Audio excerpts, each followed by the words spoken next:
If you do not serve the Lord your God with joy and enthusiasm for the abundant benefits you have received, you will serve your enemies whom the Lord will send against you. You will be left hungry, thirsty, naked, and lacking in everything. The Lord will put an iron yoke on your neck, oppressing you harshly until he has destroyed you. The Lord will bring a distant nation against you from the end of the earth, and it will swoop down on you like a vulture.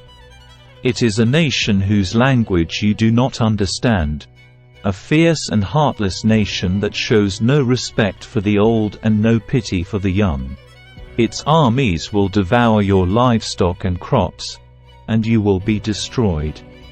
They will leave you no grain, new wine, olive oil, calves, or lambs, and you will starve to death. They will attack your cities until all the fortified walls in your land, the walls you trusted to protect you, are knocked down. They will attack all the towns in the land the Lord your God has given you. The siege and terrible distress of the enemy's attack will be so severe that you will eat the flesh of your own sons and daughters, whom the Lord your God has given you. The most tender-hearted man among you will have no compassion for his own brother, his beloved wife, and his surviving children. He will refuse to share with them the flesh he is devouring, the flesh of one of his own children, because he has nothing else to eat during the siege and terrible distress that your enemy will inflict on all your towns.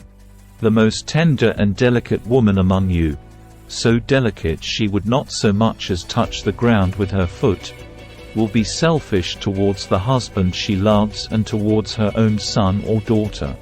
She will hide from them the afterbirth and the new baby she has born, so that she herself can secretly eat them.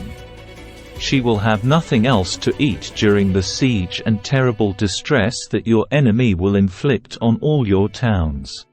If you refuse to obey all the words of instruction that are written in this book, and if you do not fear the glorious and awesome name of the Lord your God, then the Lord will overwhelm you and your children with indescribable plagues. These plagues will be intense and without relief, making you miserable and unbearably sick. He will afflict you with all the diseases of Egypt that you feared so much, and you will have no relief. The Lord will afflict you with every sickness and plague there is, even those not mentioned in this book of instruction, until you are destroyed. Though you become as numerous as the stars in the sky, few of you will be left because you would not listen to the Lord your God. Just as the Lord has found great pleasure in causing you to prosper and multiply, the Lord will find pleasure in destroying you. You will be torn from the land you are about to enter and occupy. For the Lord will scatter you among all the nations from one end of the earth to the other. There you will worship foreign gods that neither you nor your ancestors have known, gods made of wood and stone. There among those nations you will find no peace or place to rest. And the Lord will cause your heart to tremble, your eyesight to fail, and your soul to despair. Your life will constantly hang in the balance. You will live night and day in fear, unsure if you will survive. In the morning you will say, "If only it were night." And in the evening you will say, "If only it were morning." For you will be terrified by the awful horrors you see around you. Then the Lord will send you back to Egypt in ships, to a destination I promised you would never see again. There you will offer to sell yourselves to your enemies as slaves, but no one will buy you. These are the terms of the covenant the Lord commanded Moses to make with the Israelites while they were in the land of Moab, in addition to the covenant he had made with them at Mount Sinai. Moses summoned all the Israelites and said to them, "You have seen with your own eyes everything the Lord did in the land of Egypt to Pharaoh and to all his servants and to his whole country, all the great tests of strength, the miraculous signs, and the amazing wonders.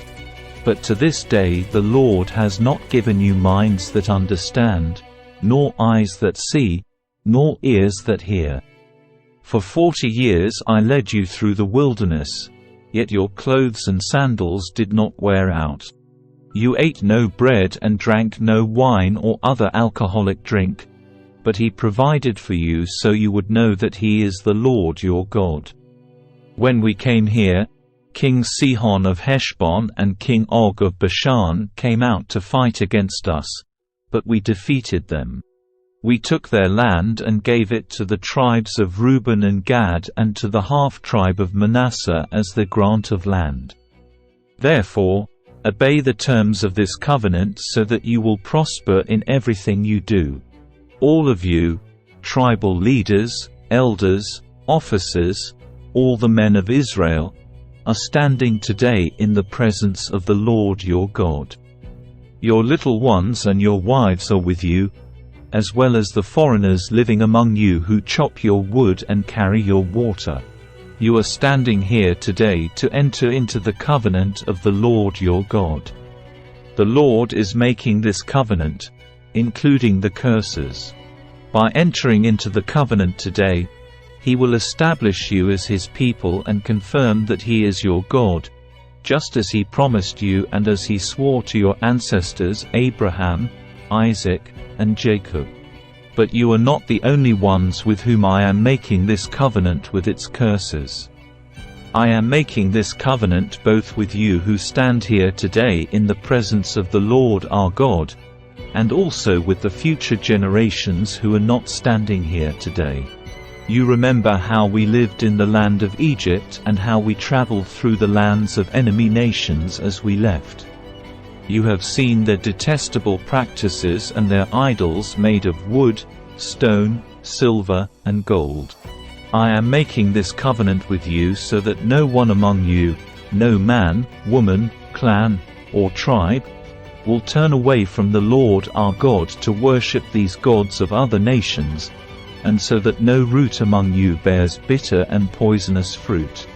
Those who hear the warnings of this curse should not congratulate themselves, thinking, "I am safe," even though I am following the desires of my own stubborn heart. This would lead to utter ruin. The Lord will never pardon such people.